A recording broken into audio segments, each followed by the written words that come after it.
नमस्कार दोस्तों, आज हम एमपी पुलिस कांस्टेबल के लिए रीजनिंग का प्रैक्टिस सेट पहला देखेंगे। इसमें रीजनिंग के 30 इंपॉर्टेंट प्रश्न हैं। इस प्रैक्टिस सेट में हम उन्हीं प्रश्नों को कवर करेंगे जिस टाइप के प्रश्न परीक्षाओं में पूछे जाते हैं। यहाँ पर जितने भी प्रश्न हैं सभी के सभी हमारे रीजनिंग के इंपॉर्टेंट चैप्टर के प्रश्न हैं जो बार बार परीक्षाओं में पूछे जाते हैं, बार बार रिपीट होते हैं। तो अगर आप इस वीडियो में नए भी हो तो भी कोई बात नहीं, मैं आपको यहाँ पर शॉर्टकट तरीके से सारे प्रश्नों को सोल्व करना सिखा दूंगा। तो चलिए हम शुरू करते हैं प्रश्न 1 से। हमें यहाँ पर पहला प्रश्न दिया है। प्रश्न कह रहा है कि प्रश्न चिन्ह के स्थान पर कौन सा अक्षर आएगा। यहाँ पर हमारे पास एक पैटर्न है। इस पैटर्न में एक प्रश्नवाचक चिन्ह दिया है, यहाँ पर कौन सा अक्षर आएगा ये आपको बताना। ठीक है, ये प्रश्न एमपी आपका एग्जाम 2025 में पूछा गया प्रश्न है। तो यहाँ पर आपको बताना कि यहाँ पर लुप्त अक्षर है तो यहाँ पर कौन सा अक्षर आएगा ये आपको बताना। ठीक है, तो देखिए जी हमारा लुप्त पद वाला प्रश्न, और जब भी हम लुप्त पद वाले प्रश्न को सोल्व करते हैं सबसे पहले हम क्या करते हैं, पैटर्न में देखते हैं कि प्रश्नवाचक चिन्ह कहाँ पर दिया है।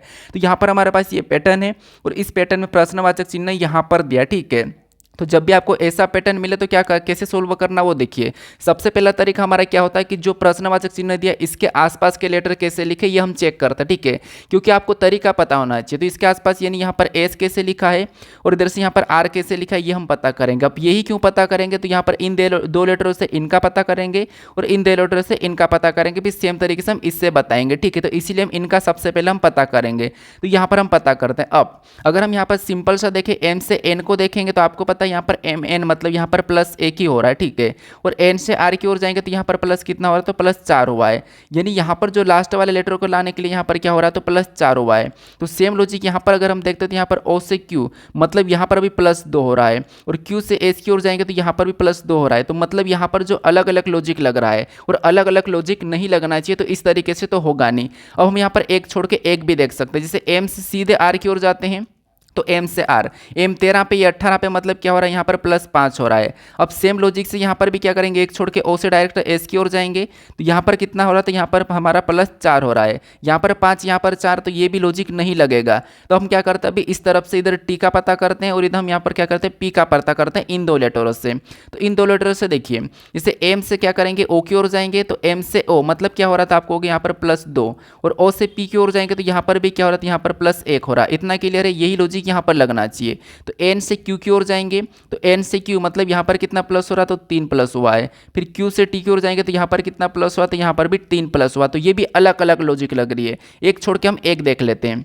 जैसे यहाँ पर एम से सीधे पी की ओर जाएंगे तो आपको पता है यहाँ पर कितना प्लस हो रहा है, 3 प्लस हुआ है। सेम लॉजिक से यहाँ पर एन से सीधे टी की ओर जाएंगे तो यहाँ पर कितना प्लस हो रहा है, तो यहाँ पर 6 प्लस हो रहा है। इसका मतलब ये भी अलग अलग लॉजिक है। अब हम क्या कर सकते हैं, देखिए थोड़ा सा लॉजिक का समझना है क्योंकि ये प्रश्न पूछा गया प्रश्न, और आपको पता है एपटेक अभी एग्जाम ले रही है। कौन ले रही है, एपटेक ले रही है, तो उनके पैटर्न को समझना जरूरी है। ठीक है, तो यहाँ पर देखिए, अब यहाँ पर अगर हम ध्यान से देखेंगे तो यहाँ पर हमारे पास एम है, और एम से अगर हम इधर जाएंगे तो क्या मिलेगा, एन मिलेगा मतलब +1 एम एन, और एन से इधर आएंगे तो एन ओ मतलब यहाँ पर +1, और एन से इधर चलेंगे तो N O P O P. ठीक है, और पी से इधर आएंगे तो पी क्यू, उसके बाद क्यू से इधर आएंगे तो क्यू आर, और आर से इधर आएंगे तो आर एस, और एस से आगे जाएंगे तो यहाँ पर टी। तो मतलब क्या है, घड़ी की दिशा में +1 चल रहा है। यहाँ से चला, यहाँ से M N O P Q R S T, यानी अगला यहाँ पर क्या आ जाएगा, तो अगला हमारे पास जो लेटर होगा वो यू हो जाएगा।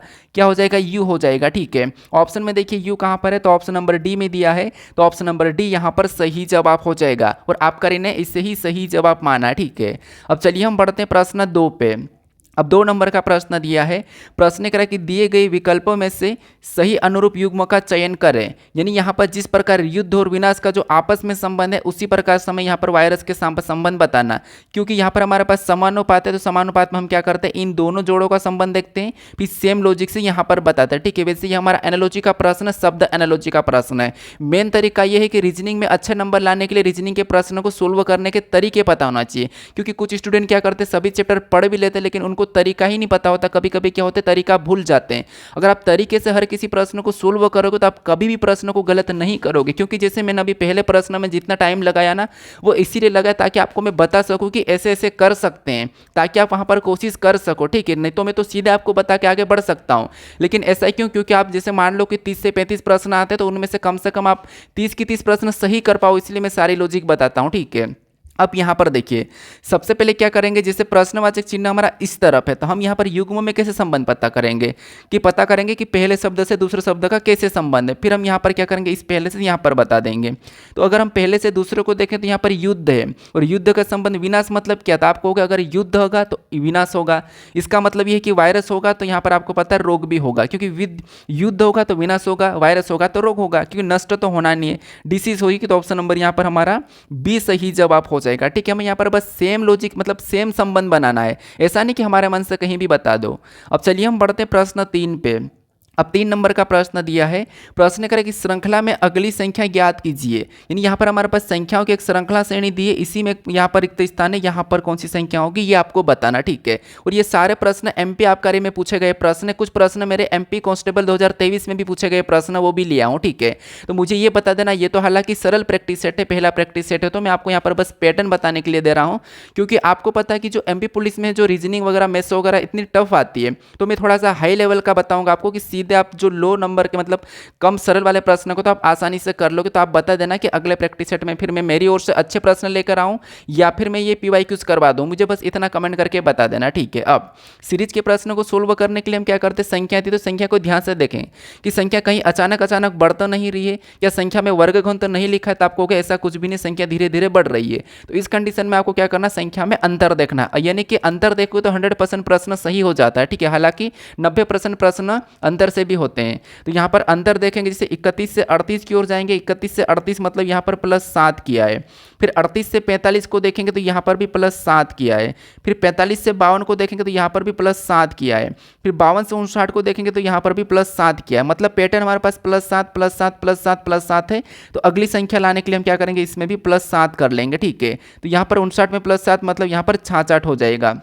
66 ऑप्शन में देखेंगे तो ऑप्शन नंबर बी में दिया है, तो ऑप्शन नंबर बी हमारा यहाँ पर सही जवाब हो जाएगा। अब कुछ स्टूडेंट मुझे ये कमेंट करेंगे कि आप सरल प्रश्न करवा रहे हो। देखिए, रीजनिंग में मान लो आपको अगर 30 प्रश्न देखने को मिल रहे, उसमें से तो 20 आपको सरल देखने को मिलेंगे, जैसे कि ये वाला प्रश्न आबकारी का ही प्रश्न है, ऐसे प्रश्न मिलेंगे आपको। बाकी के जो 10 प्रश्न वो टफ रहते हैं। अब वो 10 प्रश्न ऐसे तो नहीं कि एक साथ टफ मिलेंगे, आपको एक छोड़ के एक टफ मिलता है, इसीलिए आपको पेपर फिर कठिन लगने लगता है और प्रेशर होता है। ठीक है, अब चलिए हम बढ़ते हैं प्रश्न 4 पे। अब 4 नंबर का प्रश्न दिया है, प्रश्न क्या करा, यदि यहाँ पर फर्स्ट करा कि ए बी से लंबा है, सेकेंड करा कि सी से छोटा है, और थर्ड करा कि डी से लंबा है लेकिन बी से छोटा है, तो उनमें से कौन सा सबसे लंबा है, यानी कि कौन सबसे लंबा है ये आपको बताना है। मतलब ये कौन से चैप्टर का प्रश्न है, ये आपके माइंड में सीधे आना चाहिए कि हमारा रैंकिंग का प्रश्न है। अब छोटा बड़ा का इसका मतलब क्या है, आपको इतना तो पता होगा कि छोटा क्या होता है, बड़ा क्या होता है। जैसे मैंने 2 लाइन खींची, ये लाइन मैंने यहाँ पर जैसे मैंने यहाँ पर 2 लाइन खींची, जैसे मैंने एक लाइन ये खींची, एक लाइन ये खींची, तो आपको यहाँ पर छोटी लाइन कौन सी दिखाई दे रही है, तो आपको ये वाली, बड़ी कौन सी, तो बड़ी ये वाली।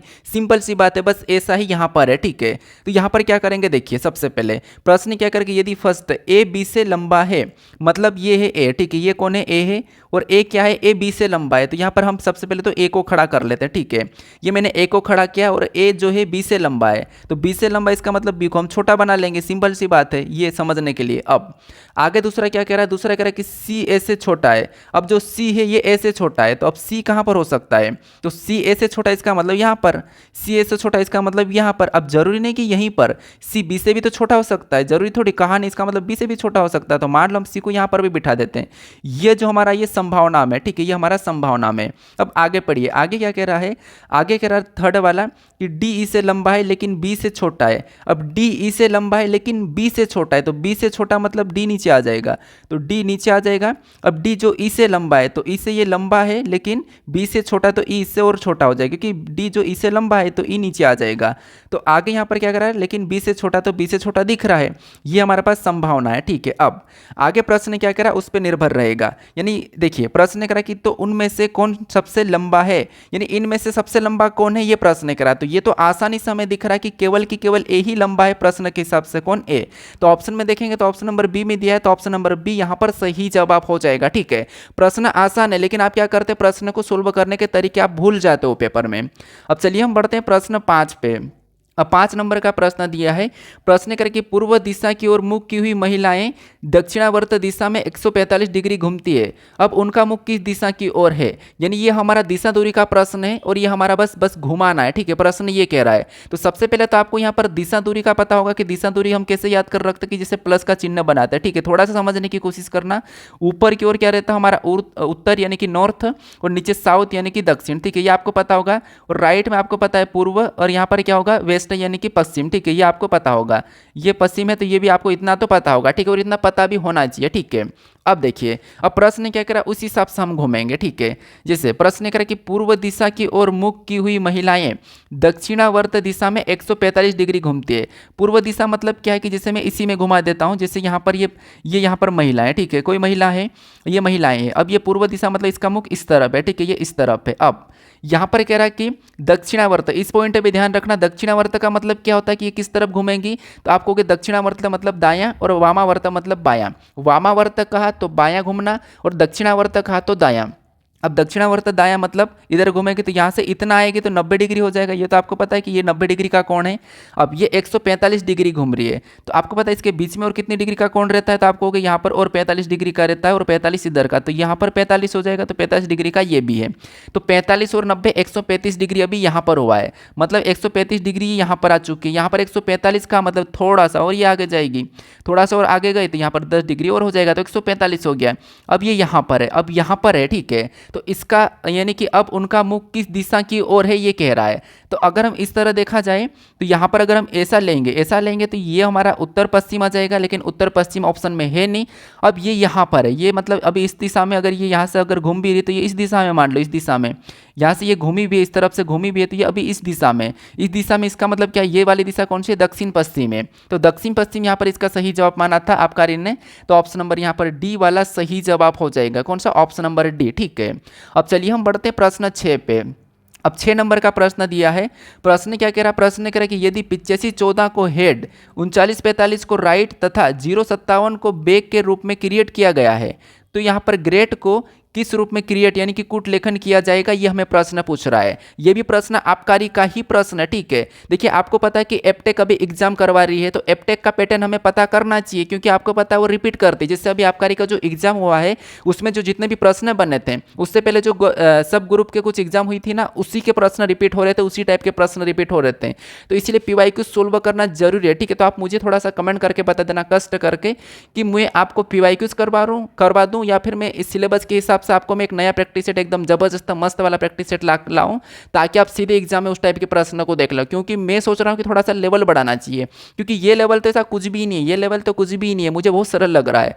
हमें थोड़ा सा और अच्छा पढ़ाना चाहिए, क्योंकि आपको पता हम कह नहीं सकते कि प्रश्न कैसे आ जाए, तो इसीलिए थोड़ा सा हमें लेवल में पढ़ना, ठीक है। तो ये मुझे कमेंट करके बता देना। अब यहाँ पर देखिए, सबसे पहले ये हमारा कोडिंग डिकोडिंग का प्रश्न है, तो हम देखेंगे कि यहाँ पर ये संख्या का संबंध किससे दिया है, इन लेटर से दिया है, और इन संख्या को इस लेटर से दिया है, तो और इन संख्या को इन लेटरों से दिया है, तो हमें इन लेटरों से बताना, ठीक है। अब यहाँ पर क्या करेंगे, सबसे पहले लेटर संख्या दी तो इन लेटरों को संख्या में, संख्या को लेटर में बदलते हैं। तो आपको पता है कि एबीसीडी में कौन कितने नंबर पे आता है। जिसे यहाँ पर देखेंगे तो 8 और यहाँ पर दिया एच, तो 8 नंबर पे एच आता है, ठीक है। फिर 5 नंबर पे ई आता तो यहाँ पर ई दिया है, 1 नंबर पे ए आता तो यहाँ पर ए दिया है, 4 नंबर पे डी आता यहाँ पर डी दिया। इतना क्लियर है, यहाँ तक क्लियर है, ये हमारा सही दिखा है। यहाँ पर देखेंगे, अब यहाँ पर 3 और यहाँ पर आर दिया है, क्या 3 नंबर पे आर आता है, नहीं आता, ये 18 नंबर पे आता है। हाँ, 9 नंबर पे आई आता है, 4 नंबर पे डी आता है, 5 नंबर पे ई आता है। इतना क्लियर है, यहाँ तक तो क्लियर है। हमें यहाँ पर एक डाउट है, इधर देखेंगे तो 0 और यहाँ पर क्या है, बी है। क्या 0 नंबर बी आता है, ऐसा कुछ भी नहीं है। क्या 5 नंबर पे ई आता तो ये तो सही है। क्या 7 नंबर पे जी आता तो ये भी सही है। तो हमें यहाँ पर 2 लेटर मिस्टेक मिल रहे हैं, यानी इसका मतलब ये है कि हमें यहाँ पर आर को 3 मानना पड़ेगा और बी को 0 मानना पड़ेगा, ठीक है। बस इतना सा है, बाकी इनके नंबरिंग कर लेंगे। कैसे, देखिए, जिसे यहाँ पर जी का बताना, जी कितने नंबर पे आता है, 7 नंबर पे आता है। उसके बाद यहाँ पर आर का बताना, आर कितने नंबर पे आता है, तो आर इस तो वैसे 18 नंबर पे आता है, लेकिन इसका कहना कि 3, तो यहाँ पर हम क्या करेंगे, इसको 3 मानेंगे। ऑप्शन में देखेंगे 73 दिया है, तो डी में दिया है, ठीक है। ए कितने नंबर पे आता है, 1 पे आता है। डी कितने नंबर पे आता है, 4 नंबर पे आता है। ई कितने नंबर पे आता है, 5 नंबर पे आता है। इतना क्लियर है, यहाँ पर आपको समझ में आ चुका, बस इतना सा कंफ्यूज किया था हमें। तो 1-3 के चक्कर में हम यहाँ पर प्रश्न को छोड़ भी सकते थे, बस आपको इसीलिए मैं कहता हूँ कि प्रैक्टिस कीजिए। तो 73-145 ऑप्शन नंबर डी में दिया है, तो ऑप्शन नंबर डी यहाँ पर सही जवाब हो जाएगा। अब चलिए हम बढ़ते हैं प्रश्न 7 पे। अब 7 नंबर का प्रश्न दिया है। प्रश्न क्या कह रहा है? प्रश्न कह रहा है कि यदि 8 फरवरी 2020 को बुधवार है तो 12 फरवरी को कौन सा दिन होगा। यहाँ पर क्या कह रहा है कि यदि 8 फरवरी 2020 को बुधवार है तो 12 फरवरी को कौन सा दिन होगा, ये प्रश्न पूछ रहा है। बहुत आसान प्रश्न, चुटकुट सा प्रश्न, आसानी से सोल्व कर सकते हैं। अब ये मत करना कि आप यहाँ पर 8 फरवरी 2020 को बुधवार है तो ये है भी कि नहीं है, इसका कूट वूट करके आप पता करो। इतना करने की जरूरत ही नहीं, यहाँ पर केवल इसने 12 फरवरी को पूछा है। इसका मतलब क्या है? जैसे यहाँ पर 8 फरवरी को, ठीक है, 8 फरवरी को इसका कहना है कि 8 फरवरी को इसका कहना है 2020 छोड़ो, क्या कहना है इसकी बुधवार है, ठीक है। क्या है? तो यहाँ पर इसका कहना है कि 8 फरवरी को बुधवार है, ठीक है, ये कह रहा है। अब 8 फरवरी को बुधवार है और 12 फरवरी को कौन सा होगा ये हमें बताना है कि किस तारीख को, तो 12 फरवरी को। तो 12 फरवरी को बताने के लिए हमें सिंपल सा क्या करना है, यहाँ पर दिन जोड़ लेना है। यहाँ पर कितने का अंतर है? तो आपको यहाँ पर 4 दिन बढ़ा है। कितना बढ़ा है? 4 दिन बढ़ा है। 4 दिन बढ़ा, तो इसमें 4 दिन बढ़ा लेंगे हम। तो 4 दिन बढ़ाएंगे तो बुधवार के बाद क्या आ जाएगा? गुरुवार आ जाएगा। गुरुवार के बाद शुक्रवार आ जाएगा और शुक्रवार के बाद हमारा यहाँ पर शनिवार आ जाएगा। कौन सा आ जाएगा? शनिवार। और चौथा हमारा रविवार आ जाएगा। कौन सा आ जाएगा? रविवार आ जाएगा। यहाँ पर हमने 4 दिन बढ़ाया तो रविवार आया है। तो 12 फरवरी को कौन सा दिन होगा? रविवार होगा। तो ऑप्शन में देखेंगे रविवार कहाँ पर है, तो ऑप्शन नंबर सी में दिया है सैटरडे संडे। तो ऑप्शन नंबर यहाँ पर सी यहाँ पर सही जवाब हो जाएगा, ठीक है। सिंपल सा प्रश्न है। अब चलिए हम बढ़ते हैं प्रश्न 8 पे। अब 8 नंबर का प्रश्न दिया है। प्रश्न क्या कह रहा है? प्रश्न कह रहा है कि निम्नलिखित प्रश्न में कुछ अक्षरों का समूह दिया गया है जिनमें से एक को छोड़कर सभी समानता है जबकि एक भिन्न है, विषम को चुने। यानी देखिए, आपको पता है कि जैसे पिछली बार जो भी आबकारी के एग्जाम में कैलेंडर के 3 से 4 प्रश्न हर शिफ्ट में देखने को मिल रहे हैं, ठीक है, क्योंकि कैलेंडर पूछ ही रहा था। तो ऐसा है कि अभी एमपी पुलिस में भी आपको कैलेंडर के प्रश्न देखने को मिलेंगे, तो थोड़ा सा अच्छे से प्रैक्टिस कर ही लेना, ठीक है। अब देखिए यहाँ पर क्या करना हमें, जैसे यहाँ पर 4 ऑप्शन दिए हैं लेटर के, ठीक है, और इनमें से 3 किसी न किसी प्रकार के समान है, एक अलग है, उसी का हमें चयन करना है। अब यहाँ पर क्यू जेड एच टी है, सारे के सारे व्यंजन है, तो सेवर व्यंजन से तो हम बता नहीं सकते। तो फिर क्या करना, देखिए आसान है, इनको संख्या में बदल लो। जैसे क्यू 17 नंबर पे आता है, ठीक है, क्यू 17 नंबर पे आता है, जेड कितने नंबर पे आता है, 26 नंबर पे आता है, एच कितने नंबर पे, 8 नंबर पे आता है, टी कितने नंबर पे, 20 नंबर पे आता है। ये हमने इनको संख्या में बदला। अब इन संख्या को देखो, इनमें से कोई अलग दिख रहा है क्या? तो आप कहोगे हमें यहाँ पर हाँ अलग दिख रहा है।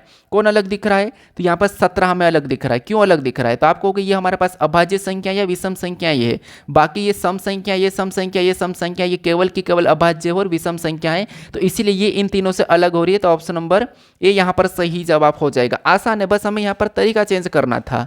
अब चलिए हम बढ़ते हैं प्रश्न 9 पे। अब 9 नंबर का प्रश्न दिया है। अब प्रश्न देखिए, आपको पता बैठक अवस्था के प्रश्न सबसे ज्यादा पूछे जाते हैं, 2 से 3 प्रश्न, और इन प्रश्नों को काफी सारे स्टूडेंट क्या करते हैं, छोड़ देते हैं।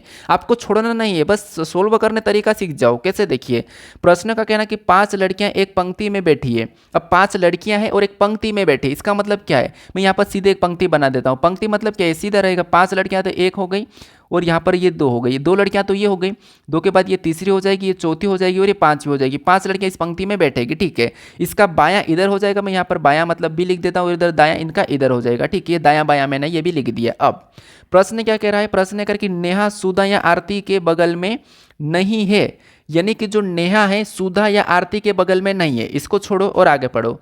इसको अभी हम छोड़ते हैं, आगे पढ़ लेते प्रश्न को। बगल में नहीं, अनुराधा सुधा के बगल में नहीं है, नेहा ममता के बगल में है।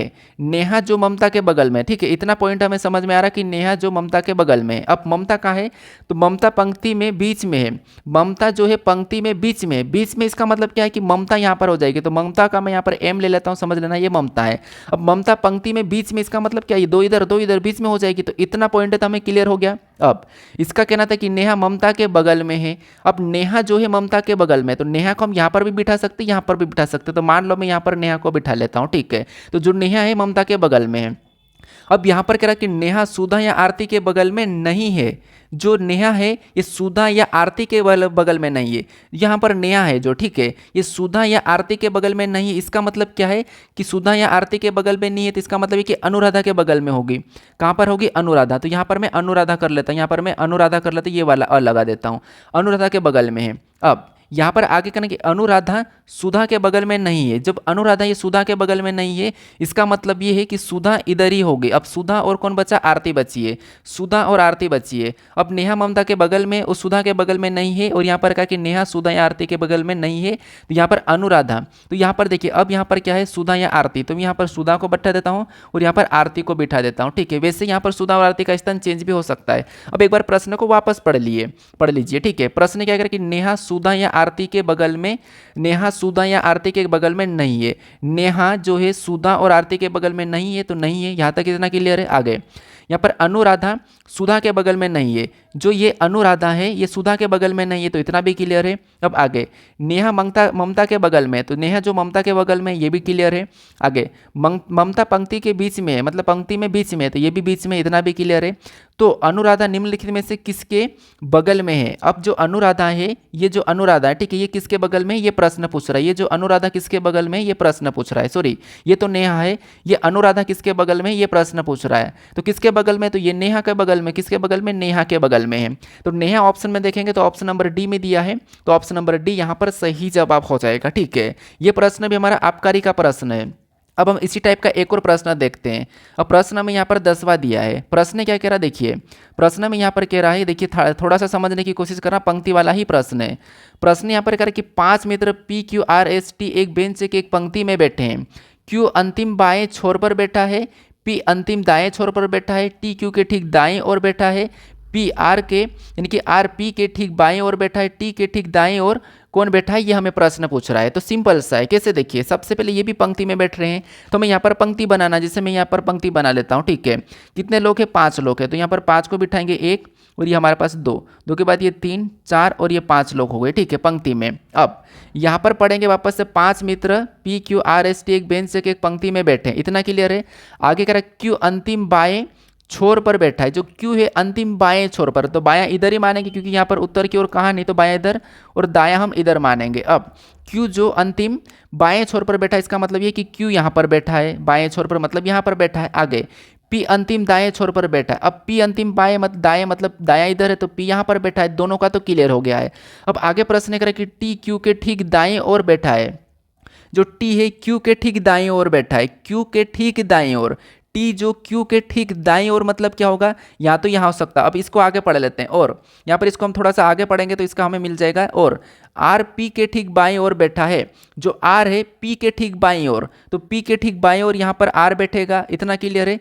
R P के ठीक बाईं ओर, तो यहाँ पर ठीक बाईं ओर हो गया। अब इसको पढ़िए, T Q के ठीक दाएं ओर बैठा है, यहाँ पर T Q के ठीक दाएं ओर, इसका मतलब क्या है कि T यहाँ पर हो जाएगा, और सॉरी T Q के ठीक दाएं ओर, जो T है Q के ठीक दाएं ओर बैठा है।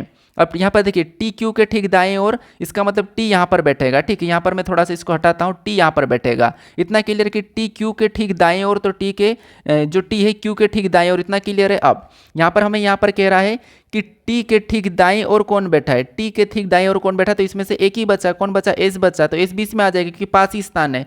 तो यहाँ पर T के ठीक दाएं ओर कौन बैठा है, ये प्रश्न पूछा है, तो T के ठीक दाएं ओर हमें यहाँ पर S दिखाई दे रहा है, तो S बैठा है। S ऑप्शन में देखेंगे तो ऑप्शन नंबर C में दिया है, तो ऑप्शन नंबर C हमारा यहाँ पर सही जवाब हो जाएगा। ठीक है, अब चलिए हम बढ़ते हैं प्रश्न 11 पे। अब 11 नंबर का प्रश्न दिया है। प्रश्न कह रहा है कि निम्नलिखित में से कौन सा आरेख सूर्य, चंद्रमा और आकाशगंगा के बीच सबसे अच्छे संबंध को दर्शाता है। अब ये हमारा वेन डायग्राम का प्रश्न है, और ये भी एमपी पुलिस 2023 में पूछा गया प्रश्न है, क्योंकि एमपी पुलिस 2023 में वेन डायग्राम के प्रश्न 2 से 3 प्रश्न पूछ रहे थे, तो इसीलिए मैंने एमपी पुलिस 2023 के भी प्रश्न उठाकर लाया हूँ। ठीक है, बस मुझे इतना कमेंट करके बता देना कि आपको या तो PYQ चाहिए या फिर नए प्रैक्टिस सेट ऐसे हाईफाई लेवल के चाहिए, 2 में से मुझे कमेंट करके बताना, क्योंकि मैं सोच रहा हूँ कि इस बार की जो रीजनिंग आएगी तो मैं सारा उसमें अच्छे अच्छे प्रश्न ऐड करके करवा दूँ। लगभग अभी 30 तारीख से एग्जाम शुरू होने का है, तो 30 तारीख यानी कि हम 10 प्रैक्टिस सेट भी करेंगे, तो 10 प्रैक्टिस सेट इतने जबरदस्त रहेंगे कि आपको सीधे एग्जाम में उस टाइप के प्रश्न देखने को मिलेंगे। बस वहाँ पर वैल्यू चेंज मिलेगी, मतलब लेटर चेंज मिल सकते हैं, संख्या चेंज मिल सकती है, शब्द चेंज मिल सकते हैं, बाकी तरीका वही लगेगा जिस तरीके से मैं सोल्व करवाऊंगा। अब यहाँ पर हमें बताना कि सूर्य, चंद्रमा और आकाशगंगा का वेन डायग्राम कैसा बनेगा। तो आपको क्या करना है, जब भी वेन डायग्राम के प्रश्न को सोल्व करना तो एक एक शब्द का डायग्राम बनाना। किससे, तो मान लो यहाँ पर सबसे पहले हम क्या करते हैं, सूर्य का बना लेते हैं। तो ये मैंने क्या किया, सूर्य का डायग्राम बना लिया, ठीक है। उसके बाद फिर आपको यहाँ पर क्या करना है, दूसरे शब्द का बनाना है। दूसरा शब्द हमें क्या दे, चंद्रमा। अब चंद्रमा का डायग्राम बनाने से पहले हमें ये देखना है कि जो हमने अभी सूर्य का डायग्राम बना लिया है, क्या इनका चंद्रमा से कोई संबंध है या नहीं। तो आप कहोगे सूर्य अलग होता है, चंद्रमा एक अलग है, ये दोनों की दोनों आपस में अलग है, तो यहाँ पर चंद्रमा के डायग्राम भी इससे अलग बनेगा। इतना क्लियर है। अब यहाँ पर हम तीसरे शब्द का बनाते हैं। तीसरा शब्द हमें क्या दिया, आकाशगंगा। अब आकाशगंगा का भी डायग्राम बनाने से पहले हमें ये देखना है कि जो हमने अभी यहाँ पर चंद्रमा और सूर्य का डायग्राम बनाया, क्या इनका आकाशगंगा से कोई संबंध है या नहीं है। तो आप कहोगे जिसे ब्रह्मांड में आकाशगंगा है और आकाशगंगा के अंदर ही सूर्य और चंद्रमा है, तो यहाँ पर आकाशगंगा का डायग्राम कैसा बनेगा, तो इनसे बाहर बन जाएगा और दोनों की दोनों इसके अंदर हो जाएंगे। तो डायग्राम कैसा बनेगा, कुछ इस टाइप से बनेगा। ऑप्शन में देखिए डायग्राम ऐसा कहाँ पर है, तो ऑप्शन नंबर बी में दिया है, तो ऑप्शन नंबर बी यहाँ पर सही जवाब हो जाएगा। बस आप एक एक शब्द का डायग्राम बनाओगे तो आपका प्रश्न आसानी से सोल्व हो जाएगा। अब चलिए हम बढ़ते हैं प्रश्न 12 पे। अब 12 नंबर का प्रश्न दिया है। प्रश्न क्या कह रहा है, प्रश्न कह रहा है कि नीचे दिए गए प्रश्न आकृति में एक कागज के टुकड़े को मोड़ा और काटा गया है। दी गई आकृति के विकल्पों में से उस उत्तर आकृति का चयन करें जिससे कि मोड़े और काटे गए कागज को खोलने पर यह आकृति बनेगी। मतलब ये हमारा पेपर कटिंग फोल्डिंग का प्रश्न है। यहाँ पर ये इतना सा हिस्सा इसको मोड़ना है और कैसा दिखाई देगा, ये प्रश्न पूछ रहा है। देखिए सिंपल सा प्रश्न है। सबसे पहले आपको दर्पण प्रतिबिंब वाले प्रश्न सोल्व करते हुए आते होंगे, बस उसी टाइप से। जैसे यहाँ पर इसका कहना है कि मैं थोड़ा सा यहाँ पर आपको बताता हूँ कि जैसे इसका कहना है कि इतना सा हिस्सा ये रोटेट करने के लिए कहा, तो अगर हम इतना सा हिस्सा रोटेट करेंगे इसका मतलब क्या है कि ये इतना यहाँ पर बनेगा और ये जो बिंदी है वो यहाँ पर आ जाएगी। इतना तो क्लियर है। अब इसका कहना है कि यहाँ पर ये डॉट डॉट दिया, तो इसका मतलब है कि इसका पूरा यहाँ से रोटेट करने के लिए कहा। अगर इसको हम पूरा रोटेट करेंगे तो यहाँ पर इतना ये वाला बन जाएगा, यहाँ से ये बनेगा और जो नीचे की बिंदी वो वहाँ चले जाएगी। इधर भी सेम तरीके से पूरा बनेगा, तो ये नीचे की बिंदी यहाँ पर चले जाएगी। तो कैसा बनेगा, यहाँ पर पूरा प्रॉपर तरीके से ऐसा बनेगा। अब ऐसा वाला ऑप्शन में देखिए कहाँ पर है, तो यहाँ पर केवल सी में दिखाई दे रहा है, तो ऑप्शन नंबर सी हमारा यहाँ पर सही जवाब हो जाएगा। बहुत आसान है, बस हमें यहाँ पर दर्पण प्रतिबिंब वाले को ध्यान में रखना है। अब चलिए हम बढ़ते हैं प्रश्न 13 पे। अब 13 नंबर का प्रश्न दिया है। प्रश्न क्या कह रहा है, प्रश्न में यहाँ पर कह रहा है कि कौन सी उत्तर आकृति प्रश्न आकृति के प्रतिरूप को पूरा करेगी। मतलब यहाँ पर हमारे पास एक आकृति, इस आकृति में रिक्त मतलब प्रश्नवाचक चिन्ह, ये हमारी आकृति अधूरी है। इस आकृति को पूरा करने के लिए हम किस विकल्प को रखेंगे कि यह आकृति हमारी पूर्ण हो जाएगी, ये हमें प्रश्न पूछ रहा है। तो यहाँ पर देखिए सबसे पहला तरीका है कि आपको आकृति वैसी की वैसी उठा के वहाँ पर रखना है, ना कि आपको अलग से घुमा के ले जाना है। तो अगर हम यहाँ पर सबसे पहले इस वाली लाइन की बात करें, क्योंकि ये वाली लाइन हमारी पूरी होगी, तो इस वाली लाइन की अगर हम बात करते हैं तो इस वाली लाइन कहाँ पर दी है, यहाँ पर दी है क्या, नहीं, यहाँ तो स्पष्ट दिख नहीं रही, यहाँ से हमें केवल यही दिख रही है, केवल यही दिख रही है। तो ऑप्शन नंबर बी सही जवाब होगा। ए नहीं होगा, सी नहीं होगा, डी भी नहीं होगा। फिर यहाँ से कैसा बनेगा, तो ये वाला बनेगा, तो ये वाला हमें यहाँ से दिखाई दे रहा है। इसके बाद और कैसा बनेगा, तो और हमारे पास यहाँ से ये वाला बनेगा, यहाँ से ये वाला बनेगा, तो ये वाला भी हमें यहाँ पर दिखाई दे रहा है। तो यहाँ से ये वाला बनेगा, ये वाला बनेगा, तो यहाँ से ये वाला भी दिखाई दे रहा है। तो ऑप्शन नंबर हमारा यहाँ पर बी वाला सही जवाब हो जाएगा। ठीक है, बस हमें वैसी की वैसी उठा के, ये कैसे नीचे से यहाँ पर सीधे लग जाएगी, तो बस वैसी की वैसी उठा के हमें देखना है। ठीक है, आकृति को जब भी पूर्ण करना हो तो। अब चलिए हम बढ़ते हैं प्रश्न 14 पे। अब 14 नंबर का प्रश्न दिया है। प्रश्न क्या कह रहा है, प्रश्न यहाँ पर देखिए कथन कह रहा है। यहाँ पर सबसे पहले कथन को समझिए, फिर निष्कर्ष इसके बारे में क्या कह रहा है हमें ये देखना है। तो सबसे पहले हमें यहाँ पर कथन क्या कह रहा है, कथन कह रहा है कि कुछ कुत्ते, यहाँ पर कुछ कुत्ते, मान लो यहाँ पर मैं कुत्ते बना लेता हूँ, ये जो कुत्ते हैं, ठीक है, मैं यहाँ पर नीचे बनाता हूँ कि यहाँ पर कुत्ते का मैं के ले रहा हूँ। ठीक है, आपको यहाँ पर पूरे कुत्ते लिखने की जरूरत नहीं पूरे, क्योंकि आपको बस प्रश्न को सोल्व करना। क्या मतलब पूरे कुत्ते लिखना, तो यहाँ पर कुछ कुत्ते क्या है, तो इसका कहना है कि कुछ कुत्ते बिल्ली है। यहाँ पर कह रहा है कि कुछ कुत्ते बिल्ली, तो यहाँ पर कुछ हिस्सा लेके क्या करेंगे, कुछ कुत्ते बिल्ली है तो बिल्ली का मैं बी ले लेता हूँ। ऐसा नहीं कि मैं डॉग है तो डी लेता हूँ और कैट है कैट तो सी लेता हूँ, ऐसा नहीं। मैं बस समझने के लिए आपको बता रहा हूँ। इतना क्यों, क्योंकि कभी ऐसे शब्द आएंगे जिसका फिर आपको पहला लेटर भी पता नहीं होगा, इसीलिए कुछ कुत्ते मतलब कि बिल्ली मतलब बी। अब कुछ कुत्ते बिल्ली है तो इतना तो क्लियर है ना, इतना यहाँ पर कुछ वाला संबंध है, ये वाला। अब दूसरे को पढ़िए, दूसरा क्या कह रहा है, दूसरा कह रहा है कि सभी बिल्ली पालतू है, जितनी भी बिल्ली सभी की सभी पालतू है। अब पालतू, हाँ ये मत कहना कि बिल्ली पालतू भी है तो जंगली भी होती, बस हमें तो यहाँ पर इसका सुनना पड़ेगा, इसको सत्य मानना पड़ेगा, इसको पिता के समान मान के हमें सत्य मानना पड़ेगा। तो सभी बिल्ली पालतू है। अब ये जितने भी बिल्ली है सभी की सभी पालतू के अंदर आ जाएगी, तो ये ऐसा बनेगा। तो पालतू पालतू के अंदर आ जाएगी, तो पालतू का बाहर से डायग्राम बना लेंगे समझने के लिए। अब जितनी भी बिल्लियाँ पालतू के अंदर है, ठीक है, कि सभी की सभी बिल्लियाँ पालतू है, तो हाँ ठीक है दिख रही है। अब तीसरे को देखिए, तीसरा क्या कह रहा है, तीसरा कह कोई पालतू जंगली नहीं है। अब कोई भी पालतू जंगली नहीं है, जंगली नहीं इसका मतलब ये कि जंगली मतलब यहाँ पर मैं जे ले लेता हूँ और इसको अलग ही बनाता हूँ, क्योंकि यहाँ पर कह रहा है कि कोई भी पालतू जंगली नहीं, तो ये अलग ही हो जाएगा। अब हमें इसके बारे में निष्कर्ष क्या कह रहा है हमें ये देखना है। तो निष्कर्ष को देखिए, पहला निष्कर्ष कह रहा है कि कुछ पालतू के जंगली होने की संभावना है। जब इसका कहना है कि कोई भी पालतू जंगली नहीं है, तो कुछ पालतू के जंगली होने की संभावना कैसे हो सकती है। जब इसने कोई भी नहीं कह दिया है तो हम संभावना कैसे कहेंगे, क्योंकि कोई भी पालतू जंगली नहीं है, कोई भी पालतू जंगली नहीं है, तो यहाँ पर कुछ पालतू के जंगली होने की संभावना है, तो ये नहीं हो सकता है। तो पहला वाला यहाँ पर गलत है, ठीक है, क्योंकि इसने कहा कि कुछ है ही नहीं, तो फिर संभावना कैसे होगी, कुछ है ही नहीं तो संभावना कैसे होगी। अब दूसरे को देखिए, दूसरा कह रहा है कि कुछ कुत्ते जंगली हैं, यहाँ पर कह रहा है कि कुछ कुत्ते जंगली है। क्या आपको यहाँ पर कुछ कुत्ते जंगली दिखाई दे रहे हैं? आप कहोगे नहीं, हमें कुछ कुत्ते जंगली नहीं दिखाई दे रहे हैं, और हमें यहाँ पर वैसे भी कथन में नहीं कहा था कि कुछ कुत्ते जंगली है, तो दोनों की दोनों यहाँ पर हमें नहीं है, नहीं कर रहा, ठीक है। इधर देखो, सबसे पहले आप ध्यान कहीं और लगाते हो, फिर कहते हो कि आप पढ़ाते हो हमें समझ में नहीं आता है, आप स्क्रीन पे नहीं देखते हो, स्क्रीन पे देखो ध्यान से। अब इसने कहा कि कुछ कुत्ते जंगली, क्या आपको यहाँ पर कुछ कुत्ते जंगली दिखाई दे रहे हैं? नहीं दिखाई दे रहे, दोनों की दोनों गलत है। ऑप्शन में देखेंगे ना तो पहला ना तो दूसरा निष्कर्ष, कोई भी निष्कर्ष अनुसरण नहीं करता है। ऑप्शन नंबर हमारा यहाँ पर डी सही जवाब हो जाएगा, ठीक है। थोड़ा सा आप ध्यान लगा के पढ़िए। अब चलिए हम बढ़ते प्रश्न 15 पे। अब 15 नंबर का प्रश्न दिया है। प्रश्न क्या कह रहा है?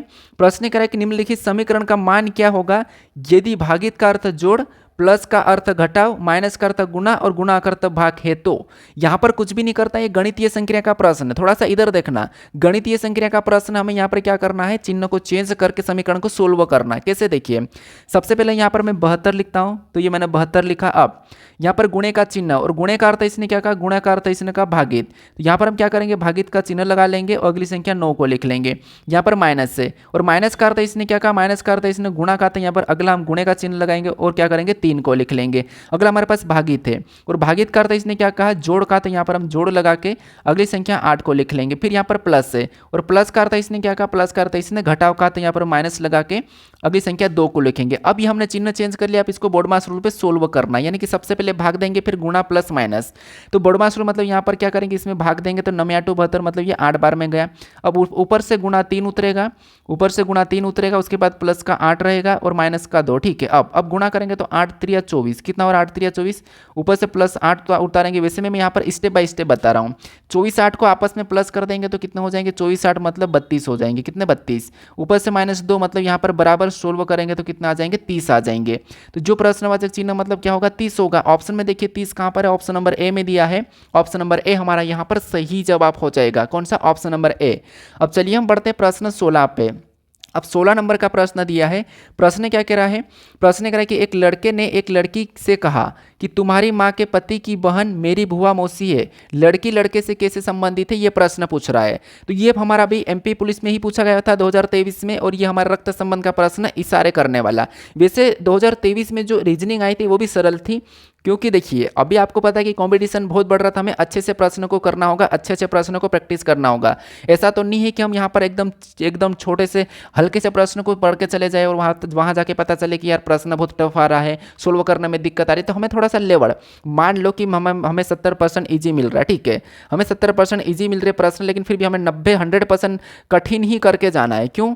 क्योंकि हमें जितना हम कठिन करके जाएंगे उतने हम सरल प्रश्नों को यूं ही उड़ा देंगे, ठीक है। तो आप थोड़ा सा बस ये देखना। अब यहाँ पर देखिए, इशारे करने वाले में आपको बस कुछ भी नहीं करना, खुद को लेकर इस प्रश्न को सोल्व करना। कैसे देखिए, प्रश्न करा कि एक लड़के ने एक लड़की से कहा, एक लड़के ने एक लड़की से कहा, मान लो तुमने कहा एक लड़की से, ठीक है, आप खुद को लो, चाहे आप लड़की हो लड़का हो, लेकिन आप खुद को ले लो।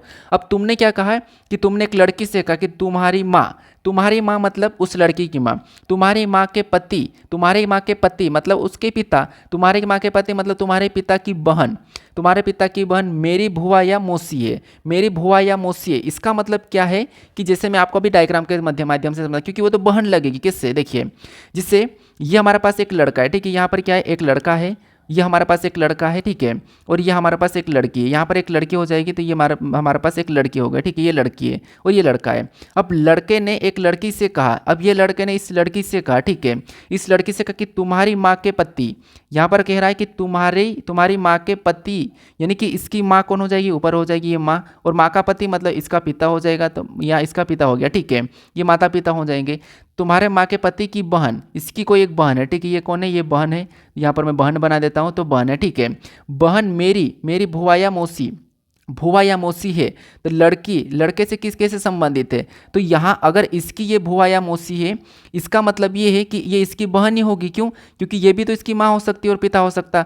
अगर हम इसे पिता की बहन में जाएंगे तो भुआ कहलाएगी, और माँ की बहन में जाएंगे तो मौसी कहलाएगी। इसका मतलब ये है कि यहाँ पर ये 100% क्या होगी, तो बहन होगी, ये लड़की क्या होगी, बहन होगी। तो ऑप्शन में देखिए बहन कहाँ पर है, तो ऑप्शन नंबर यहाँ पर ए में दिया है, तो ऑप्शन नंबर ए यहाँ पर सही जवाब हो जाएगा। अब मान लो इसको, आपको इसकी बहन मानो या उसकी बहन मानो, एक ही बात है। यहाँ तो इसे स्पष्ट इसने कहा कि पति की बहन है, इसका मतलब ये कि 100% भुआ है, भुआ है। इसका मतलब ये है कि अगर इसके पिता की बहन है ये है, और ये इसकी भी कौन है, भुआ है, इसका मतलब ये है कि ये दोनों आपस में क्या है, भाई बहन है। तो ये कौन है, बहन है। तो ऑप्शन नंबर ए यहाँ पर सही जवाब हो जाएगा। अब चलिए हम बढ़ते प्रश्न 17 पे। अब 17 नंबर का प्रश्न दिया है। प्रश्न क्या कह रहा है, प्रश्न कह रहा है कि दिए गए वैकल्पिक शब्दों में से वह शब्द चुनिए जो दिए गए शब्दों के अक्षरों का प्रयोग करके नहीं बनाया जा सकता है। यहाँ पर हमारे पास कैंडिडेट दिया है, इन शब्दों का प्रयोग करके कौन सा शब्द नहीं बनाया जा सकता, हमें यह बताना है। नहीं बनाया जा सकता इसका मतलब क्या है, देखिए सिंपल सा है, बस आपको बस सोल्व करते आना चाहिए, सिंपल सा है। जैसे यहाँ पर कैंडिडेट में जितने भी लेटर है इनका ही यूज करके हमें एक नया शब्द बनाना है। अगर डिफरेंट आया मतलब वो नहीं बनेगा। तो यहाँ पर क्या कह रहा है कि नहीं बनाया जा सकता। प्रश्नों को भी ध्यान से पढ़ना कि नहीं बनाया जा सकता है। तो जैसे हम यहाँ पर ऑप्शन ए को देखेंगे तो डी है, ठीक है, यहाँ पर ए है तो ए बी है, टी है तो टी बी है, ई है तो ई बी है। ये तो बन रहा है क्योंकि इसने यहाँ से यूज करके सिंपल सा बन रहा है।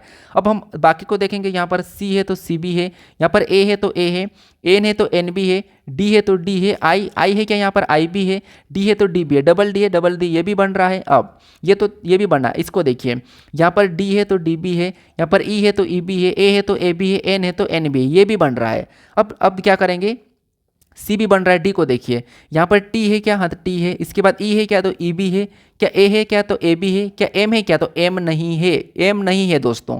तो ये नहीं बनाया जा सकता है क्योंकि एम नहीं, एम को नहीं लेंगे क्योंकि कैंडिडेट में एम नहीं है, तो ये नहीं बनाया जा सकता। तो यही वाला हमारा ऑप्शन नंबर डी यहाँ पर सही जवाब हो जाएगा। वैसे आपने तो देखते ही प्रश्न को सोल्व कर लिया होगा, लेकिन मुझे सोल्व करने का तरीका बताना जरूरी है क्योंकि अगर मैं ये नहीं बताऊंगा तो आप कैसे सोल्व कर पाओगे, क्योंकि इसमें से नए भी होंगे, ठीक है। अब चलिए हम बढ़ते प्रश्न 18 पे। जिसे मान लो कि आपको आता होगा, लेकिन कुछ स्टूडेंट ऐसे भी है ना जिनको नहीं आता, क्योंकि मैंने वीडियो में कहा कि अगर आप नए भी हो तो भी कोई बात नहीं, मैं आपको सिखा दूंगा, तो मैं सिखा दूंगा। अब प्रश्न यहाँ पर क्या कह रहा है, प्रश्न कह रहा है कि नीचे दी गई सारणी में पहली पंक्ति में अंग्रेजी वर्णमाला के बड़े अक्षर और दूसरी पंक्ति में प्रतीक दिए गए हैं। प्रतीक और अक्षर एक दूसरे के कोड दिए गए अक्षरों के लिए सही कोड का चयन करें। मतलब जो है एक दूसरे के कोड है, ठीक है। तो ये जो हमारे पास है, इसका प्रश्न का कहने का मतलब इसकी ए है और ए का कोड यहाँ पर प्लस हो जाएगा, यहाँ पर सी है तो सी का कोड माइनस हो जाएगा, और यहाँ पर ई है तो ई का कोड यहाँ पर भागित हो जाएगा। ये एक दूसरे के कोड है, ठीक है, ये एक दूसरे के कोड है, ये प्रश्न में कह रहा है। तो हमें यहाँ पर ये बताना है कि पैरेट को क्या होगा, पैरेट का, ठीक है, मतलब यहाँ पर इसका क्या होगा ये बताना है। तो यहाँ पर हमें पी का बताना। अब पी का क्या है, तो पी को यहाँ पर देखिए कहाँ पर, तो पी यहाँ पर है, पी का यहाँ पर ये वाला चिन्ह है, तो यहाँ पर हम इस वाले को बनाएंगे। और ये वाला अगर ऑप्शन में देखेंगे तो केवल हमें डी में दिखाई दे रहा है। अब पी का, अब ए का बताना, ए का क्या है, तो ए का प्लस है, यहाँ पर आपको ए दिखाई देगा होगा, तो ए का यहाँ पर प्लस है, तो यहाँ पर हम प्लस लगा लेंगे। अब प्लस देखेंगे तो यहाँ पर प्लस लगा है तो नहीं लगा है, यहाँ पर प्लस नहीं लगा है, ठीक है, यहाँ पर प्लस नहीं है। उसके बाद यहाँ पर क्या है, ए है, और सॉरी आर है, डबल आर है, तो डबल आर मतलब डबल डॉलर होना चाहिए, यहाँ पर क्या होना चाहिए, डबल डॉलर होना चाहिए। अब डबल डॉलर देखेंगे तो डॉलर हमारे पास यहाँ पर डबल डॉलर है, ठीक है, मैंने यहाँ पर डबल डॉलर बना दिया है। ओ का देखिए, इसका हमने निकाल लिया, ओ का क्या है, तो ओ का ये वाला चिन्ह है, ओ का ये वाला चिन्ह है। उसके बाद यहाँ पर टी का क्या, देखिए ओ का ये है, और टी का क्या है, तो टी का यहाँ पर देखेंगे तो टी का यहाँ पर डबल ये वाला चिन्ह, कौन सा वाले, ये वाला चिन्ह, ये वाले।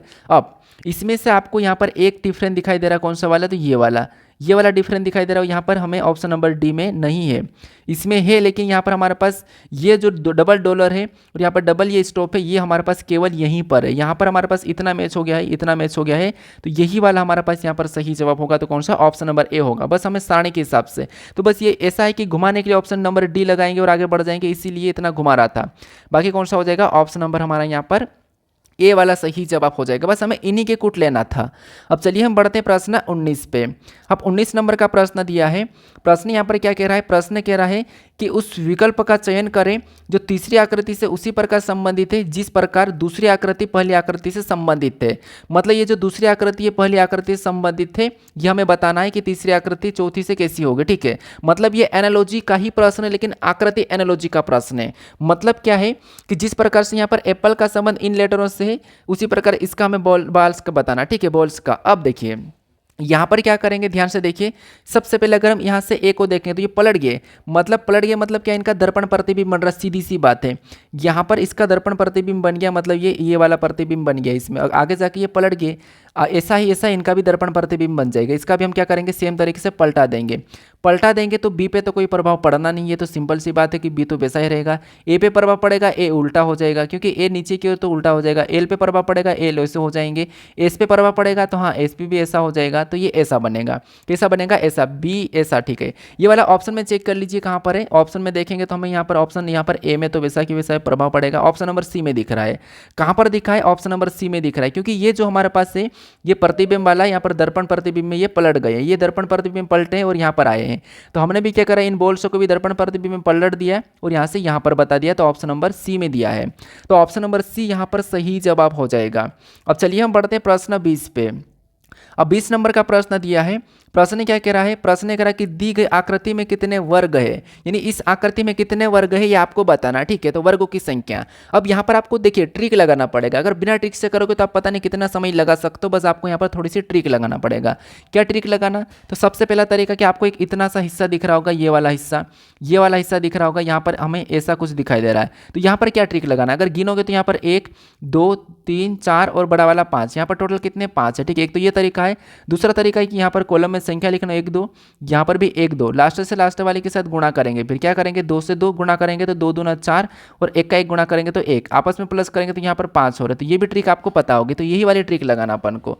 कैसे, देखिए यहाँ पर ट्रिक लगाएंगे। सबसे पहले इस वाले में 1, फिर यहाँ पर ये 2 बड़े वाले में लगा रहे, फिर यहाँ पर 3, इधर से यहाँ पर 1, फिर यहाँ पर 2, लास्ट से लास्ट के साथ गुणा करेंगे 2 3 6, यहाँ पर 1 का 2 के साथ करेंगे तो 2 ही। मतलब यहाँ पर बड़ी वाले में कितने हैं, 6 और 2 8 है। अब बड़ी वाली आकृति में कितने वर्ग है, तो 8 है।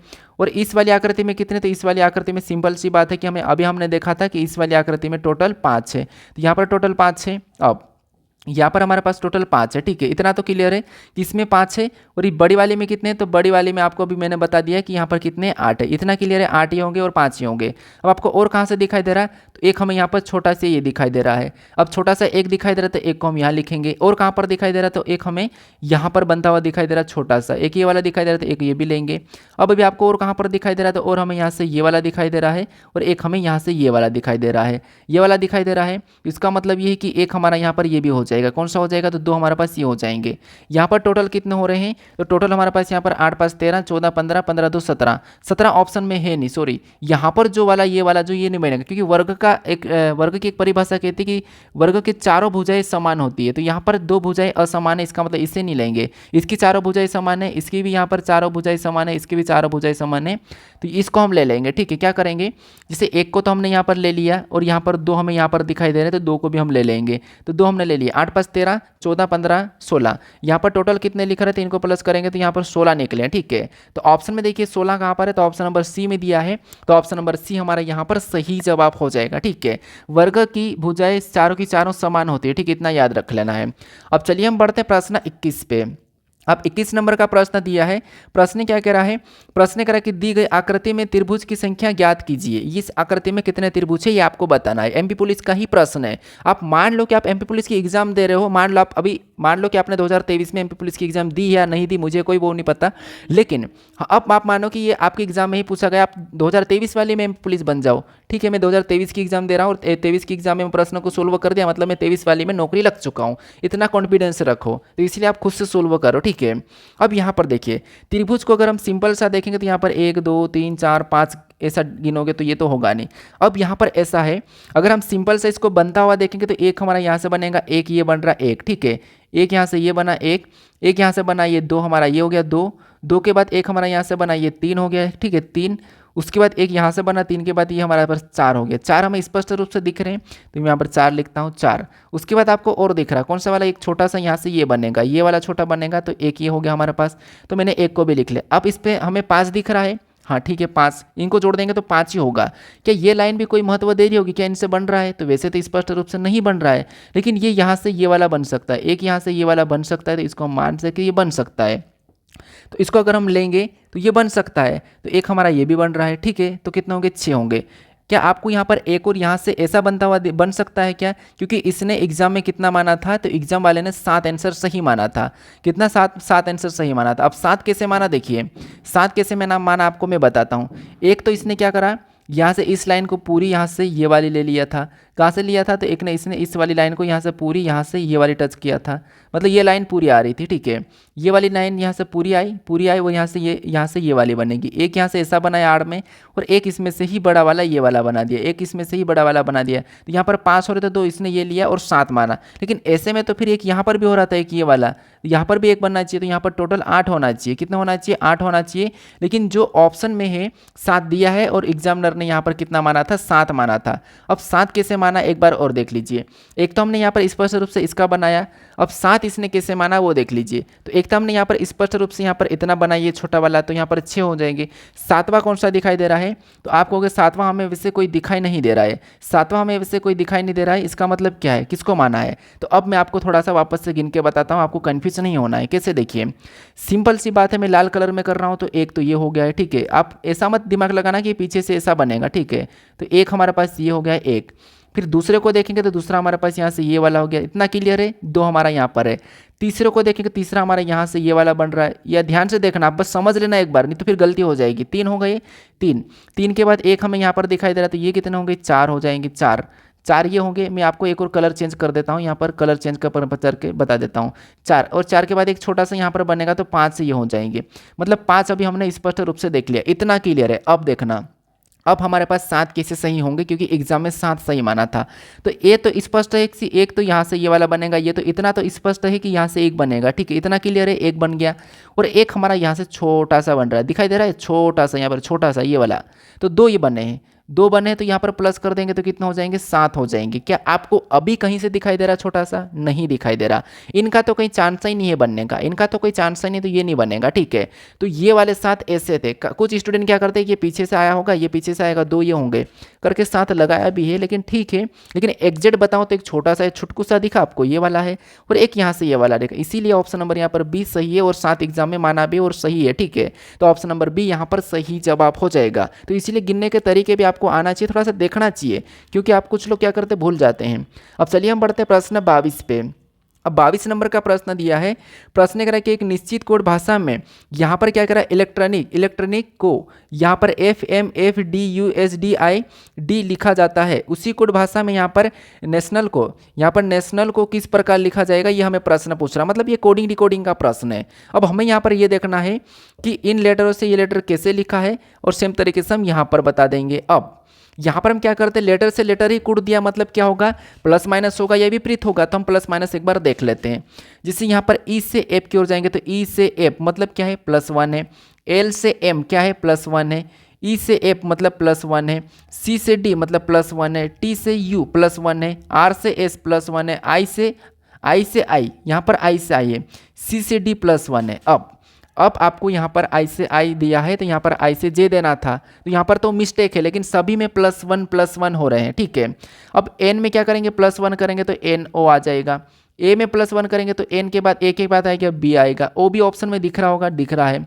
फिर टी में +1 करेंगे तो टी यू, उसके बाद टी यहाँ पर यू है, ठीक है, टी यू। फिर आई में +1 करेंगे तो आई में +1 करेंगे तो यहाँ पर जे आ जाएगा, आई जे। ओ में +1 करेंगे तो ओ पी, क्या ये ऑप्शन में दिख रहा है, OBUJP, OBUJP, केवल हमें ऑप्शन नंबर सी में दिख रहा है, ठीक है। फिर एन में क्या करेंगे, +1 करेंगे तो ओ आ जाएगा। ए में +1 करेंगे हम, वैसे यहाँ पर +1 है नहीं, लेकिन हम करेंगे क्योंकि यहाँ पर ऑप्शन में वैसे है नहीं। उसके बाद एल में +1 करेंगे तो एम आ जाएगा। BM यहाँ पर दिखाई दे रहा है, तो ऑप्शन नंबर सी हमारा यहाँ पर सही जवाब हो जाएगा, ठीक है। अब चलिए हम बढ़ते हैं प्रश्न 23 पे।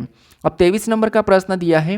प्रश्न क्या कह रहा है? प्रश्न कह रहा है कि दिए गए प्रश्न में वह उत्तर आकृति ज्ञात कीजिए जिसमें प्रश्न आकृति निहित है। यहाँ पर क्या कह रहा है कि जिसमें प्रश्न आकृति निहित है, मतलब ये है कि ये जो प्रश्न आकृति हमें दी है ये किस उत्तर आकृति में, ये आपको बताना, किस उत्तर आकृति में दिखाई दे रही है ये आपको बताना। तो देखिए यहाँ पर फटाफट से देखने की कोशिश कर रहे हैं। और वैसे मैं आपको यहाँ पर दिल्ली पुलिस के लिए भी 1 तारीख से PYQs करवाऊंगा, तो वो थोड़ा सा उसका भी ध्यान रखना। वैसे मैंने एक वीडियो डाल भी रखा है, ठीक है। अब ये आकृति कहाँ पर दिखाई दे रही? प्रश्न आकृति, ये ऑप्शन में देखना आपको। देखिए कहाँ पर दिखाई दे रही है? ऑप्शन नंबर ए में दिखाई दे रही, तो हाँ हमें यहाँ पर ऑप्शन नंबर ए में बनती हुई दिखाई दे रही है। कहाँ पर? ऑप्शन नंबर ए में। तो ऑप्शन नंबर ए यहाँ पर सही जवाब होगा। अगर आपने ऑप्शन नंबर ए को देखा होगा तो आपका सही जवाब है, ठीक है। यानी कि आपने MP पुलिस की 2023 वाली भर्ती में सिलेक्ट हो गए, ठीक है। अब चलिए हम बढ़ते प्रश्न 24 पे। बस मैं थोड़ा सा आपसे मजाक कर रहा हूँ। अब प्रश्न क्या कह रहा है? प्रश्न कह रहा है कि यहाँ पर कथन कह रहा है कि सेलफोन तथा स्मार्टफोन क्या ये हमारे लिए सुरक्षित है? अब ये प्रश्न थोड़े से तर्क वाले इंपॉर्टेंट है, और इसके आगे आपको पता है पूर्ण धारणा। ये 2 प्रश्न थोड़े से इंपॉर्टेंट, इनको समझना है, ठीक है। इधर देखना, इधर यहाँ पर स्क्रीन पे देखना। मैं कह रहा हूँ कि स्क्रीन पे देखना। आप अभी तक कहीं भी सो रहे होंगे, कहीं भी लेटे होंगे, कहाँ पर भी बैठे होंगे, मुझे कोई मतलब नहीं। अभी आप जहाँ पर भी हो, जैसे भी हो, बस आप अभी स्क्रीन पर देखिए। यहाँ पर देखिए प्रश्न का कहना है कि सेलफोन तथा स्मार्टफोन क्या हमारे लिए सुरक्षित है? हाँ, अब हम इसके बारे में तर्क लगाते हैं। कथन का तो कहना है कि सेलफोन तथा स्मार्टफोन क्या हमारे लिए सुरक्षित है, ये इसका कहना है कथन का। ये हमें संभावना में कह रहा, हमें से पूछ रहा है। मान लो ये कथन कोई आदमी है जो हमसे कह रहा है कि सेलफोन तथा स्मार्टफोन क्या हमारे लिए सुरक्षित है, तो हम इसको जवाब देंगे। हम स्मार्ट तरीके से जवाब देंगे, हम तर्क लगाएंगे। तर्क लगाओ, क्योंकि आप तो स्मार्ट हो, रीजनिंग पढ़ रहे हो, मतलब क्या है स्मार्ट। अब तर्क लगाना क्या है? तर्क देखिए, हाँ यह हमें अभी पूरी मतलब यहाँ देखिए थोड़ा सा, हाँ यह हमें सभी तरह की जानकारी ऑनलाइन उपलब्ध कराते हैं। हाँ मानते हैं सेलफोन तथा स्मार्टफोन क्या हमें पूरी तरह से सुरक्षित, मतलब हमें पूरी तरह से यदि ऑनलाइन जानकारी उपलब्ध कराते हैं, ठीक है। अभी रुको ज़रा, अब हम दूसरे को देखते हैं। अब दूसरा कह रहा है कि नहीं, यह पूरी तरह सुरक्षित नहीं है क्योंकि साइबर हैकिंग का पूरी तरह से समाधान अभी तक नहीं मिला है। हाँ, अब हम स्मार्ट तरीका यहाँ पर अपनाएंगे। क्या सेलफोन तथा स्मार्टफोन हमारे लिए सुरक्षित है? तो पहला वाला तर्क कह रहा है कि हाँ हमें सभी तरह की जानकारी ऑनलाइन उपलब्ध कराते हैं। सभी तरह की जानकारी क्या आपको ऑनलाइन उपलब्ध मिलेगी? तो आप कहोगे हाँ मिलेगी, क्योंकि आजकल तो आप रील देखने वाले हो, आप तो स्मार्टफोन चला रहे हो, आप तो एकदम इंस्टा विस्टा चलाते हो, तो आपको तो बोला हाँ मिलती है। हम तो सर्च करते, गूगल करते, ChatGPT पे जाते हैं, हमें तो आसानी से सभी प्रकार की जानकारियाँ मिलती है। नहीं मेरे भाई, नहीं मिलती है। हम इसको पूरी तरह से नहीं लेंगे। पूरी यहाँ पर कह रहा है कि सभी तरह से नहीं होगा। याद रखना, सभी तरह से जानकारी ऑनलाइन उपलब्ध नहीं करा सकता है, तो इसीलिए ये वाला गलत है। हम स्मार्ट तरीका लगा रहे हैं। दूसरे को देखना, नहीं यह पूरी तरह से सुरक्षित नहीं है। हाँ ये पूरी तरह से सुरक्षित नहीं है, ठीक है। ये हाँ सुरक्षित है लेकिन पूरी तरीके से नहीं है, तो ये बात इसकी सही है, क्योंकि साइबर हैकिंग का पूरी तरह से समाधान अभी तक नहीं मिला। ये भी बात सही है, हाँ साइबर हैकिंग का समाधान मिल रहा है लेकिन पूरी तरीके से नहीं मिला। तो स्मार्ट तरीका हमारा ये है कि ये वाला दूसरा वाला तर्क बैठेगा। ये पूरी तरीके से न तो सुरक्षित है और इसका ना ही पूरी तरह से अभी तक साइबर समाधान का अभी तक कोई सोल्यूशन मिला है, तो इसीलिए दूसरा वाला सही है। केवल मजबूत कौन सा है? दूसरा है। तो ऑप्शन नंबर बी यहाँ पर सही जवाब हो जाएगा। तो इसे कहते हैं स्मार्ट स्ट्रेटेजी, ठीक है, स्मार्ट तरीके से सोचना। अब चलिए हम बढ़ते हैं प्रश्न 25 पे।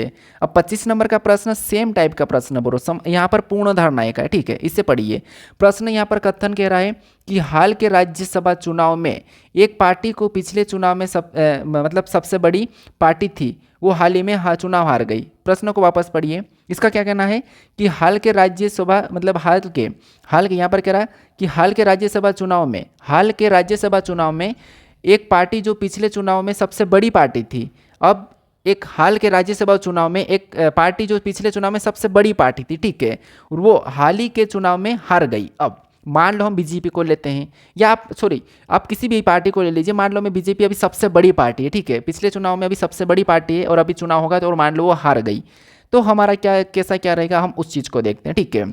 अब आप तो एक स्टूडेंट हो, मैं यहाँ पर बीजेपी को एग्जाम्पल दे रहा हूँ, ठीक है। वापस से यहाँ पर कि हाल ही के राज्यसभा चुनाव में अभी एक चुनाव हो रहा है, अब चुनाव हो रहा है, ठीक है। तो उससे पहले एक पार्टी जो पिछले चुनाव में सबसे बड़ी पार्टी थी, इतना क्लियर है, वो हाल ही के चुनाव में हार गई। अभी जो चुनाव होने वाला है वहाँ पर बीजेपी हार जाएगी, इतना। मतलब मैं एग्जाम्पल दे रहा हूँ, हो सकता है कि आप बीजेपी के कोई खिलाफ हो, कोई बीजेपी वाला हो, उससे मुझे कोई लेना देना है, बस मैं एग्जाम्पल दे रहा हूँ। तो अभी चुनाव होगा, वहाँ पर मान लो बीजेपी हार गई, ऐसा इसका कहना है।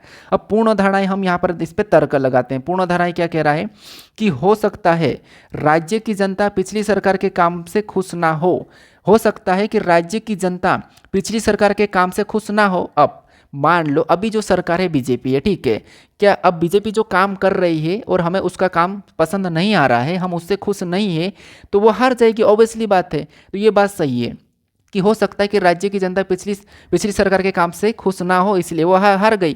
तो हाँ, ये सही है, हो सकता है संभावना। दूसरा कह रहा है कि हो सकता है पिछली सरकार ने अपने कार्यकाल में बहुत घोटाले किए हो। हाँ, ये बात हुई ना कि हो सकता है कि पिछले सरकार ने अपने कार्यकाल में बहुत घोटाले किए, जैसे एसएससी घोटाला, आपको यूपी पुलिस घोटाला, कैसे कैसे घोटाले, एमपी पुलिस घोटाला, कितने घोटाले देखने को मिल रहे, पटवारी घोटाला, ये घोटाला वो घोटाला। तो हम फिर तो सरकार को चेंज करेंगे ही सही। तो ये भी बात है, इसीलिए हार गई वो, क्योंकि वो घोटाला कर रही है, तो कभी काम सही नहीं कर रही है। तो यही चीज़ें दोनों की दोनों। अब आपको यहाँ पर समझ में आया होगा कि पूर्ण धारणा कथन को कैसे सोल्व करना है। तो यहाँ पर दोनों सही है, वो इसीलिए हारी है। क्यों? क्योंकि ना तो सही एग्जाम ले रही है, ना ही कुछ नॉर्मलाइजेशन में सही दे रही है, ना रिजल्ट सही टाइम पे घोषित करी, ना वैकेंसी निकाल रही है। तो इसकी तो बात सही है ना, हो सकता है इसलिए हार गए वो, कोई बात नहीं, हार गई। तो यहाँ पर दोनों की दोनों सही है, तो दोनों पूर्ण धारणाएं निहित है, तो ऑप्शन नंबर डी यहाँ पर सही जवाब हो जाएगा, ठीक है। अब आपको यहाँ पर थोड़ी सी स्माइल आई होगी, मजा आया होगा। अब चलिए हम बढ़ते प्रश्न 26 पे। अब 26 नंबर का प्रश्न दिया है, प्रश्न करें कि निम्न में से कौन सा प्रश्नवाचक चिन्ह को प्रतिस्थापित कर सकता है। मतलब ये हमारे पास लेटर और संख्या सीरीज का प्रश्न है, ठीक है। यहाँ पर कौन से लेटर संख्या होगी ये आपको बताना है, सीरीज का प्रश्न है। फटाफट 2023 वाली एग्जाम में भर्ती हो जाओ, 2023 वाली भर्ती में भर्ती हो जाओ, आप सोल्व करो, भर्ती हो जाओगे। सीधा है, मैं सीधे आपको यहाँ पर एमपी पुलिस 2023 वाली भर्ती में सिलेक्ट कर रहा हूँ। फटाफट से सोल्व करें, क्या हो सकता है यहाँ पर। अगर मैं कहूँ, सिंपल सी बात कहूँ, तो बीच में 6 होगा, क्या हो सकता है। देखिए हम तो यहाँ लेटर को देखते हैं, पी से क्यू को देखें, PQRST, मतलब यहाँ पर टी होना चाहिए। पहला लेटर क्या होना चाहिए, टी होना चाहिए। टी ऑप्शन में दिया है, हाँ दिया है। आगे और देखें, क्यू के बाद क्या है, टी है। यहाँ पर हमने देखा, देखिए यहाँ पर पी के बाद क्यू, क्यू के बाद आर, आर के बाद एस, एस के बाद यहाँ पर पहला लेटर, इसके हिसाब से टी होना चाहिए। अब दूसरे को चेक कीजिए, दूसरा क्या कह रहा है, दूसरे लेटर को चेक कर लेते हैं। यहाँ पर क्यू से टी, क्यू से टी मतलब क्या है, क्यू से टी मतलब यहाँ पर +3 किया है। टी से डब्ल्यू मतलब यहाँ पर +3 किया है। और डब्ल्यू से यहाँ पर क्या है, जेड, मतलब यहाँ पर भी +3 क्या है। तो जेड से आगे 3 प्लस कर देंगे तो क्या आ जाएगा, यहाँ पर 3 प्लस करें, ABCD आ जाएगा। क्या आ जाएगा, ABC आ जाएगा, ठीक, क्या आ जाएगा, C आ जाएगा। तो यहाँ पर TC। अब बीच में क्या आएगा, तो बीच में यहाँ पर सभी में 6 तो यहाँ पर भी 6 आना चाहिए। क्या आना चाहिए, 6 आना चाहिए। यहाँ पर B है लेकिन यहाँ पर 6, ठीक है, इसको थोड़ा सा करेक्शन कर लेना, यहाँ पर 6, तो यहाँ पर 6। तो ऑप्शन नंबर कौन सा वाला, ऑप्शन नंबर हमारा यहाँ पर बी वाला सही जवाब हो जाएगा। बस इसको आप करेक्शन कर लेना, कौन सा वाला, ऑप्शन नंबर बी। अगर आपने इसका सही जवाब दिया तो 23 वाली भर्ती में आप सिलेक्ट हो। अब चलिए हम बढ़ते प्रश्न 27 पे। अब 27 नंबर का प्रश्न दिया है, प्रश्न क्या कह रहा है, प्रश्न करें दर्पण को नीचे दी गई आकृति के दाईं ओर रखने पर बनने वाली सही दर्पण प्रतिबिंब का चयन करें, चुनाव करें। मतलब क्या है कि यहाँ पर हमें जैसे रेखा कितनी होती है, तो एक तो ये वाली रेखा देते हैं, हमें AB रेखा करके लिखा हुआ मिल जाता है। जैसे यहाँ पर मैंने A दे दिया, यहाँ पर मैंने B, ये AB रेखा कह दिया। ये एक रेखा ऐसी होती है, यहाँ पर A दे दिया, यहाँ पर B दे दिया, और एक रेखा ऐसी होती है, ये तो आपने देखा होगा। लेकिन ये रेखा हमें दी ही नहीं, ये रेखा हमें नहीं दी, प्रश्न में नहीं दी है। बस हमें तो ये कह रहा है कि यहाँ पर दर्पण को नीचे दी गई आकृति के दाईं ओर रखने पर बनने वाली सही प्रतिबिंब का चुनाव करें। दाईं ओर का मतलब क्या है, ये यहाँ पर सीधा कह दिया। दाईं ओर का मतलब ये है कि हमें यहाँ पर ये वाली प्रतिबिंब में बनाना है, ये वाली दाएं और इधर ही होता ना, तो ये वाली प्रतिबिंब। तो यहाँ पर सबसे पहले किसका बनेगा, आसान बात है, सबसे पहले एक का बनेगा और एक कैसा बनेगा, ऐसा बनेगा। एक का बनेगा तो एक कैसा बनेगा, ऐसा बनेगा। ऑप्शन में देखेंगे सभी में दिया है, 3 भी सभी में है। 3 कैसा बनेगा, 3 ऐसा बनेगा। यहाँ पर मैं 3 का बना दिया। एल कैसा बनेगा, तो एल हमारा ऐसा बनेगा, ऐसा। ऑप्शन में गलती निकालो, एल वैसा हो नहीं सकता ब्रो, ऑप्शन नंबर सी नहीं होगा, इसको हटा दो, ठीक है, क्योंकि एलिमेंट करना जरूरी है। ऑप्शन जितनी गलती निकालोगे उतना प्रश्न जल्दी सोल्व हो जाएगा। सी कैसा बनेगा, तो सी ऐसा बनेगा, ऐसा वाला सी सभी में है। यू कैसा बनेगा, यू पे कोई प्रभाव नहीं पड़ेगा, मोटा वाला इस साइड आ जाएगा, जो मोटा वाला हिस्सा, तो यहाँ पर सभी में कोई प्रभाव नहीं है। के कैसा बनेगा, तो के पलट जाएगा, के इधर आ जाएगा, ऐसा आ जाएगा, ठीक है, के कैसा हो जाएगा, ऐसा आ जाएगा। तो अगर ऐसा वाला के देखेंगे तो एक गलती है, सीधा की सीधा है, हमने इस गलती से भी इसको हटा दिया। अब बी कैसा बनेगा, लास्ट में बी कैसा बनेगा, तो बी हमारा ऐसा बनेगा, कैसा बनेगा, ऐसा बनेगा। ये वाला बी सीधा की सीधा है, हमारा ऑप्शन नंबर ए भी हटेगा। ऑप्शन नंबर डी यहाँ पर सही जवाब हो जाएगा। देखो गलती निकाला, प्रश्न सोल्व कर दिया। वैसे मैं यहाँ सारे चेक करके बता रहा था, वैसे मैं डायरेक्ट यहाँ पर बता सकता था कि यहाँ पर बी में गड़बड़ है, के में गड़बड़ है, डायरेक्ट बता सकता था। अब चलिए हम बढ़ते प्रश्न 28 पे। अब 28 नंबर का प्रश्न दिया है। प्रश्न करें कि निम्नलिखित प्रश्न में उस विकल्प को ज्ञात कीजिए जो प्रश्न चिन्ह के स्थान पर आएगा। यानी यहाँ पर जिस प्रकार का इनका आपस में संबंध है उसी प्रकार यहाँ पर किसका होगा ये आपको बताना। मतलब एनालॉजी का प्रश्न, लेटर एनालॉजी। कौन सा, लेटर एनालॉजी, ठीक है। तो पहले से पहले को चेक करेंगे, एफ से एल को देखिए। एफ से एल मतलब क्या है, मतलब क्या है, तो आपको एफ से एल मतलब 2 गुना, आई से आर मतलब 2 गुना, मतलब 2 गुना मतलब क्या है, एफ 6 नंबर पे, ये 12 नंबर पे, मतलब यहाँ पर 2 गुना किया है। फिर आई से आर, आई 9 नंबर पे, आई आर मतलब आर 18 नंबर पे, तो यहाँ पर भी 2 गुना कर दिया है। फिर एल से एक्स, एल 12 पे, एक्स 24 पे, मतलब यहाँ पर भी 2 गुना कर दिया है। एल से एक्स, एल 12 पे, ये 24 पे, मतलब यहाँ पर भी 2 गुना कर दिया। तो सिंपल सा लॉजिक क्या है पता है, लेटर का 2 गुना, लेटर का 2 गुना।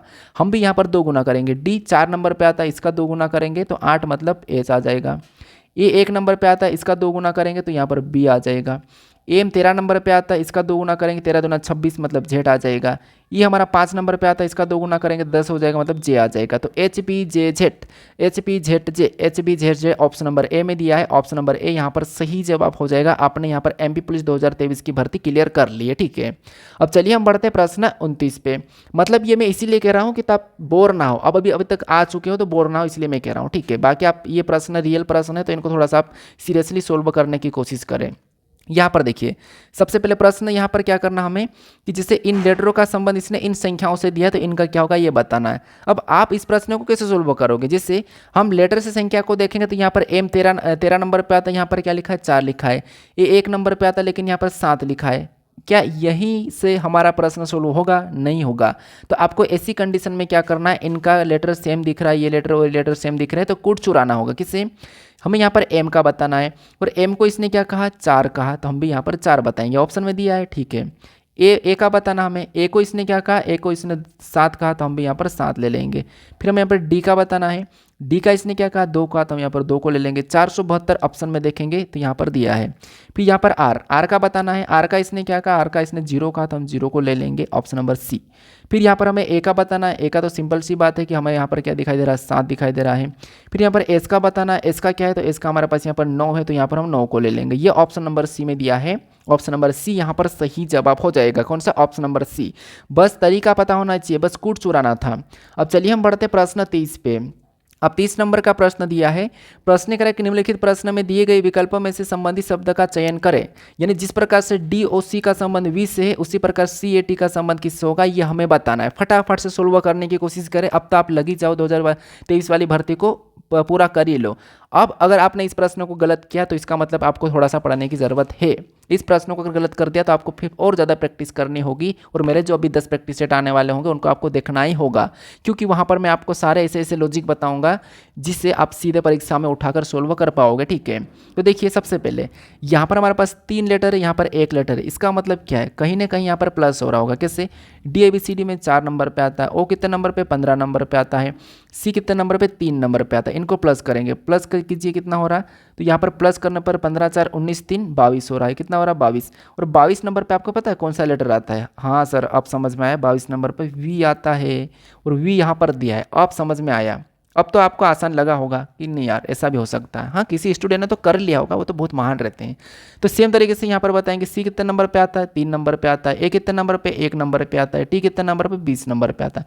जोड़िए यहाँ पर कितना हो रहा है 4 20 24, ठीक है। कितना हो रहा है 24 हो रहा है। और 24 नंबर पे क्या आता है, एक्स आता है। 24 नंबर पे क्या आता है, एक्स आता है। तो यहाँ पर क्या बताएंगे एक्स। एक्स देखिए ऑप्शन नंबर बी में दिया। एक्स सुनोगे तो आपको तो बड़ा मजा आएगा। एक्स ऑप्शन नंबर बी यहाँ पर सही जवाब हो जाएगा, ठीक है। कौन सा, ऑप्शन नंबर बी। अब एक्स को भूलो, अब मुझे इसका सही जवाब बताओ कमेंट करके कि ये जो प्रश्न है यहाँ पर आपको बताना है कि दी गई आकृति में त्रिभुज की संख्या ज्ञात कीजिए। तो इस आकृति में कितनी त्रिभुज है और एमपी पुलिस 2023 का प्रश्न है, तो इसका सही जवाब क्या है आप मुझे कमेंट करके बताओ। अगर आपने इसका सही जवाब मुझे नहीं दिया इसका मतलब आप सीरियस नहीं हो, आप 25 वाली भर्ती को क्वालिफाई नहीं करना चाह रहे होंगे, क्योंकि क्योंकि आपको ये आना चाहिए। तो मुझे ये 23 वाले प्रश्नों को, यानी कि एमपी पुलिस 2023 वाले प्रश्नों को सोल्व करके कमेंट करके बताना। और कमेंट करके क्या बताओगे, ये प्रश्न नंबर 31 का एमपी पुलिस 2023 का ऑप्शन नंबर कौन सा है, ये मुझे कमेंट करके बताना, ठीक है। बाकी हम मिलते हैं अभी नेक्स्ट वीडियो में, और आपका क्या राय है कि मैं आपको PYQs करवाऊँ या फिर मेरी ओर से अच्छे प्रैक्टिस सेट लेकर आऊँ, मुझे कमेंट करके बता देना। बाकी तो मैं वैसे सोच रखा हूँ कि आपको कैसे करवाना, आपको कैसे मुझे प्रश्न देना है, वो मैंने सारा सोच लिया हूँ। क्यों सोच लिया हूँ, क्योंकि मुझे पता है ना कि आप इस 10 दिन में कैसे प्रश्न को पढ़ोगे तो अच्छे नंबर लाओगे। इस 10 दिन में कैसे प्रश्नों को पढ़ोगे और अच्छे नंबर लाओगे, ये मैंने सोच लिया है। तो मैं तो वो करवाऊंगा, लेकिन आपकी राय क्या है, आप क्या कहना चाहते हो, मुझे कमेंट करके बता देना। बाकी मैं तो आपको वही प्रश्न करवाऊंगा जो आप इन 10 दिन में जो कवर करोगे, वो अगली जो भी एग्ज़ाम आएगी आपका जिस भी तारीख को, इसमें आसानी से आप प्रश्न अच्छे से सोल्व कर पाओगे, ठीक है। तो इसका सही जवाब क्या है मुझे कमेंट करके बताइए। मैंने कैसे कमेंट करने के लिए कहा, वैसे कि वैसे कीजिए। तो मिलता है अभी हम नेक्स्ट वीडियो में।